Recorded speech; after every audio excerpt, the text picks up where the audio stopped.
नमस्कार, आप देख रहे हैं सी न्यूज भारत और मैं हूं आपके साथ प्रिया श्रीवास्तव। वक्त हो गया है उत्तर प्रदेश बुलेटिन का, जहां बात होगी राज्य की खास और चुनिंदा खबरों पर। शुरुआत करेंगे अयोध्या से, जहां विश्वविद्यालय के विद्युत कर्मी को प्रभारी सुरक्षा अधिकारी ने जमकर पीटा।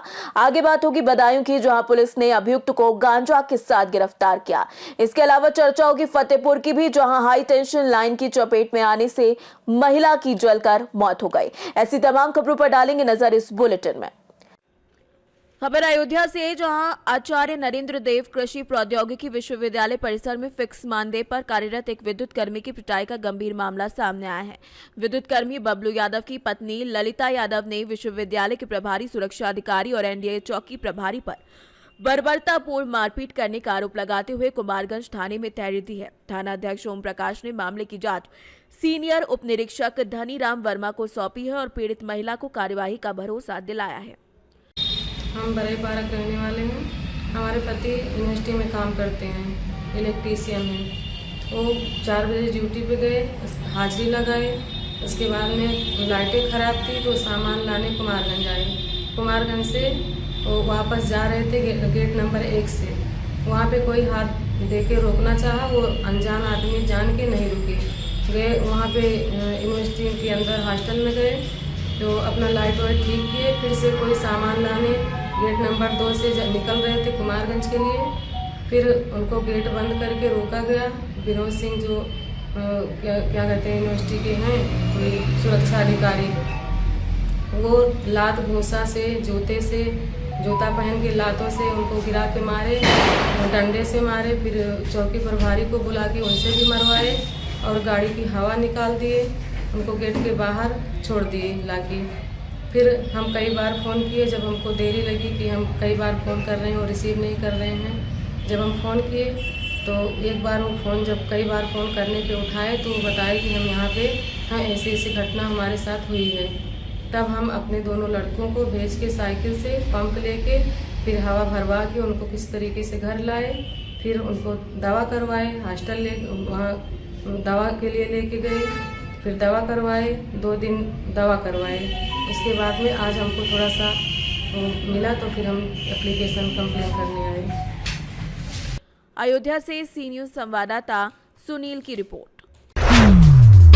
खबर बदायूं से, जो वरिष्ठ पुलिस अधीक्षक बदायूं डॉक्टर ब्रजेश कुमार सिंह के निर्देशन में अपर पुलिस अधीक्षक नगर विजेंद्र द्विवेदी और क्षेत्राधिकारी उजानी देवेंद्र कुमार के पर्यवेक्षण में मादक पदार्थों की तस्करी के खिलाफ चलाए जा रहे अभियान को बड़ी सफलता मिली है।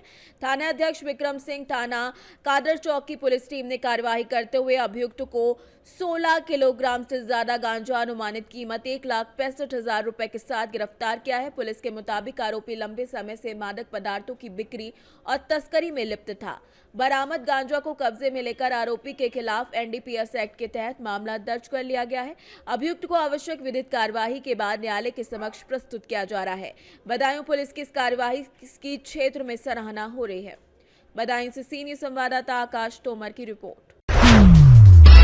फतेहपुर जनपद के थाना किशनपुर क्षेत्र अंतर्गत शिवपुर गांव में रविवार सुबह एक दर्दनाक हादसा हो गया, जहां धान कूटने के लिए खेत जा रही एक महिला की जर्जर HT 11,000 लाइन का तार टूटकर उस पर गिर गया, जहां करंट की चपेट में आने से महिला की मौके पर जलकर मौत हो गई। घटना के बाद गांव में कोहराम मच गया। परिजनों का आरोप है कि बिजली विभाग को कई बार जर्जर तार बदलने की शिकायत की गई थी, लेकिन विभाग ने लापरवाही बरतते हुए तार नहीं बदला। इसी लापरवाही के कारण ये बड़ा हादसा हुआ है। परिजन विद्युत विभाग के अधिकारियों को मौके पर बुलाने की मांग पर अड़े हुए हैं। शव को उठाने से इनकार कर रहे हैं। सूचना पर स्थानीय पुलिस मौके पर पहुंची और प्रशासनिक अधिकारियों के आने का इंतजार कर रही है।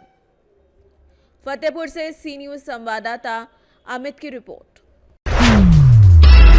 फिरोजाबाद से खबर है, जहां थाना पचोकरा क्षेत्र के सरायनूर मंडल बंबार रोड पर शुक्रवार सुबह एक दर्दनाक सड़क हादसे में 45 वर्षीय किसान दिनेश कुमार पुत्र नथीलाल निवासी गढ़ी निर्भय की मौत हो गई। दिनेश सुबह रोज की तरह खेत पर टहलने निकले थे, तभी तेज रफ्तार स्कॉर्पियो ने उन्हें जोरदार टक्कर मार दी। हादसा इतना भीषण था कि दिनेश की मौके पर मौत हो गई। घटना की जानकारी मृतक के भाई राम नरेश ने पचोकरा पुलिस को दी। सूचना मिलते ही पुलिस मौके पर पहुंची और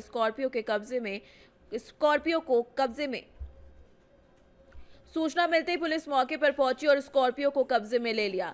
चालक फरार बताया जा रहा है, जिसकी तलाश की जा रही है। थाना अध्यक्ष पचोकरा अमित तोमर ने बताया कि तहरीर के आधार पर मुकदमा दर्ज कर आगे की कार्यवाही की जा रही है। राम नरेश जी, ये एक्सपायर हुए कौन है आपके? भाई है क्या नाम है इनका? दिनेश कुमार, पिता का नाम? लक्ष्मीलाल, उम्र कितनी होगी? 45, कहाँ रहते हैं ये? गढ़ी में तो थाना? पचुकरा। क्या बात हो गई थी, कैसे एक्सपायर हो गई? सुबह खेत पे आए घूमने के लिए, बाइक से? ना पैदल। पैदल? हाँ, घटना कहाँ की है? ये गढ़ी निर्वाही बम्मा और किससे टक्कर हुई है? स्कॉर्पियो। स्कॉर्पियो ने टक्कर मार दी। पकड़ गई गाड़ी या? हाँ, गाड़ी पकड़ गई। गाड़ी पकड़ गई है? हाँ, कितने बजे की घटना है लगभग? 6:35, 6:30 के समथिंग। तो इनकी शादी हुई थी जो एक्सपायर हाँ, हुई? शादी हो कितने बच्चे इन पे? 2 बच्चे। काम क्या करते थे? खेती। खेती करते थे। हाँ। फिरोजाबाद से सी न्यूज संवाददाता बबलू फरमान की रिपोर्ट। गाजियाबाद के मोहननगर चौक पर यातायात विभाग का नया बूथ पुलिस कमिश्नर जे रविंद्र गौड़ ने उद्घाटन किया, जहां चौक प्रदेश के सबसे व्यस्त चौराहों में से एक है। यातायात के बाहरी दबाव को देखते हुए बूथ बनाया गया है। बूथ में कई सुविधाएं उपलब्ध कराई गई हैं ताकि यातायात को सुचारू रूप से नियंत्रित किया जा सके। उद्घाटन अवसर पर एडिशनल सीपी आलोक प्रियदर्शी ने बताया कि बूथ पर टीआई तैनात होंगे और यातायात उल्लंघन करने वालों पर कड़ी कार्रवाई की जाएगी। उन्होंने बताया कि गाजियाबाद के डग्गा मार्ग बसों पर भी नियंत्रण किया जा रहा है, जहां पर ऐसे वाहनों पर कार्यवाही होगी। सर, यातायात बूथ का आज मोहन नगर पर आपने रिबन काट के इसका उद्घाटन किया है, किस तरीके से ये काम आने वाला है और क्या कुछ है? देखिए, मैं आप सब लोगों के मार्फत गाजियाबाद की जनता को रीच आउट करके बताना चाहता हूं कि यातायात पुलिस में हम लोग लगातार अभिनव प्रयोग कर रहे हैं ताकि यहाँ की जो यातायात की समस्या है उसको हम डील कर सकें और पब्लिक को ट्रैफिक जाम से मुक्ति मिल सके। कई फ्रंट्स पे काम चल रहा है, लेकिन इन कामों को आगे बढ़ाने के लिए इंफ्रास्ट्रक्चरल सपोर्ट की ज़रूरत होती है। उसी प्रयास में हम लोगों ने ये किया है कि पहले आपको मालूम है कि पूरे जनपद में सिर्फ एक ही जोन होता था, अब 3 जोन हैं और टीआईज की संख्या भी बढ़ा के 9 कर दी गई है। तो टीआईज को अपने काम करने के लिए, अपने काम को आगे बढ़ाने के लिए ऑफिस की आवश्यकता होती है। तो इस दिशा में प्रयास हम लोग ये कर रहे हैं कि हर टीआई का अपना एक सेपरेट ऑफिस हो, जो भी उनके लिए इलाका, जो व्यस्ततम इलाका है, जो स्ट्रैटेजिकली इम्पॉर्टेंट जगह है ट्रैफिक के पॉइंट ऑफ व्यू से, उस लिहाज से उनके ऑफिस क्रिएट किए जा रहे हैं। आज कई ऑफिस बन रहे हैं। आज इस ऑफिस का शुभारंभ किया गया है, जो आप देख सकते हैं कि ये TI 5 का ऑफिस है और ये इनके पास बहुत ही महत्वपूर्ण इलाका शहर का मोहन नगर साहिबाबाद के आसपास का इलाका है। गाजियाबाद से सी न्यूज संवाददाता राजेंद्र चौधरी की रिपोर्ट। मुरादाबाद से खबर है, जहां कोतवाली क्षेत्र के ग्राम राजूपुर मिलक में SC समाज द्वारा नवीन पड़ती की भूमि पर बिना प्रशासनिक अनुमति के डॉक्टर भीमराव अंबेडकर की मूर्ति स्थापित कर दी गई है। जैसे इसकी सूचना प्रशासन को मिली, नायब तहसीलदार और कोतवाल ठाकुर द्वारा पुलिस फोर्स के साथ मौके पर पहुंचे। प्रशासन ने ग्रामीणों को स्वयं मूर्ति हटाने के लिए 1 घंटे का समय दिया, लेकिन ग्रामीणों ने इनकार के बाद देर रात प्रशासन ने मौके पर पहुंचकर मूर्ति को हटवा दिया। ग्रामीणों का कहना है कि ये भूमि उन्हीं की है और वे 20 वर्षों से इस स्थान पर बाबा साहेब का जन्मदिन मनाते आ रहे हैं। मूर्ति स्थापना के लिए उन्होंने कई बार उप जिलाधिकारी से अनुमति लेने के प्रयास किए, लेकिन हर बार उन्हें टाल दिया गया। सर्व समाज की सहमति से मूर्ति स्थापित की गई और फिर प्रशासन ने जबरन हटवा दी। घटना के बाद से गांव में तनाव की स्थिति बनी हुई है और ग्रामीण प्रशासन की कार्यवाही को गलत ठहरा रहे हैं। राजूपुर मिलक से ग्राम प्रधान है। जी। सर, आपके गांव में आज जो है बहुत सारे लोग इकट्ठे हैं और यहाँ पर जो है भीमराव अम्बेडकर जी की प्रतिमा के पास इकट्ठे हुए हैं। यहाँ पर पुलिस प्रशासन और प्रशासनिक अधिकारी भी देखे गए हैं। क्या कारण है आज यहाँ से? यहाँ किसी ने गलत तरीके से सूचना दी प्रशासन को कि वहाँ जो है मूर्ति लगी है। मूर्ति तो लगी है, परंतु जो है वो सब में आप भाईचारे से मूर्ति लगी है। यहाँ कोई विवाद या किसी तरह का कोई वो नहीं है। ये मूर्ति स्थापित कब हुई है सर? कल 4 बजे। आपका शुभ नाम क्या हुआ? अशोक कुमार यादव जी। किसी तरह कोई विरोध, कोई किस तरह की स्थिति, सब समाज की क्या सहमति से हुई है? तो पुलिस प्रशासन आया था, उन्होंने आपसे क्या वार्तालाप की है? वार्तालाप वो ये कि मूर्ति हटा दो, गलत है, ये है, अनुमति से लेना चाहिए था। अनुमति नहीं ली। तो एसडीएम साहब के पास गए भी थे, मैं भी गया था। तो एसडीएम साहब ने जो है टाले माले बता दिया 4 दिन में, 6 दिन में, 8 दिन में, या ऐसे करते चले आ रहे। उसके बाद लगाई हो, चुनाव के बाद। आपको अभी तक कोई अनुमति नहीं दी गई थी? बार-बार प्रार्थना पत्र देने के बाद?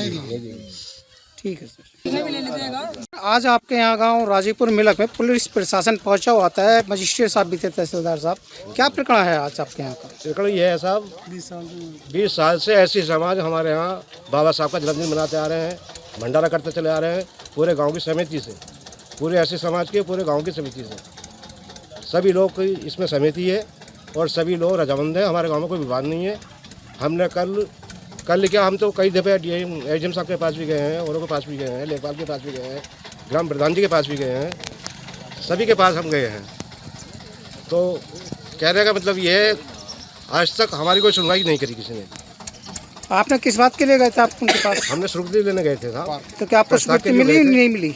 स्वीकृति इन्होंने दी ही नहीं कि आज नहीं, कल नहीं, परसों, ऐसे टमकाते आ रहे हैं। 4 महीने बाद मिलेगी। हाँ, ये स्थिति है साहब। तो अब ऐसे समाज पे कुछ है नहीं, कहीं नहीं, मतलब बारात रुकने के लिए है ना, कोई किसी प्रोग्राम के लिए है। और ये ऐसे समाज के कब्जे में थी शुरू से, उपले बिटोरे ये सब हम लोगों की थे।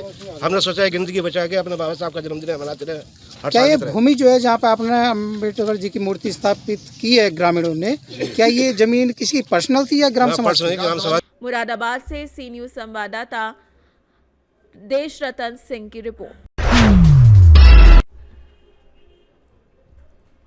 खबर प्रतापगढ़ से, जो पुलिस लाइन प्रतापगढ़ में पुलिस अधीक्षक प्रतापगढ़ दीपक भूकर की अध्यक्षता में एक महत्वपूर्ण कार्यक्रम आयोजित किया गया, जिसमें अपर पुलिस अधीक्षक पूर्वी शैलेंद्र लाल और सहायक पुलिस अधीक्षक क्षेत्राधिकारी नगर प्रशांत राज की गरिमामयी उपस्थिति रही। कार्यक्रम के दौरान जनपद को प्राप्त डायल 112 एवं 12 नवीन वाहनों को पुलिस अधीक्षक द्वारा हरी झंडी दिखाकर रवाना किया गया। ये वाहन उन गाड़ियों के स्थान पर उपलब्ध कराए गए जो अपने निर्धारित समय अवधि पूर्ण कर कंडम श्रेणी में आ चुकी थी।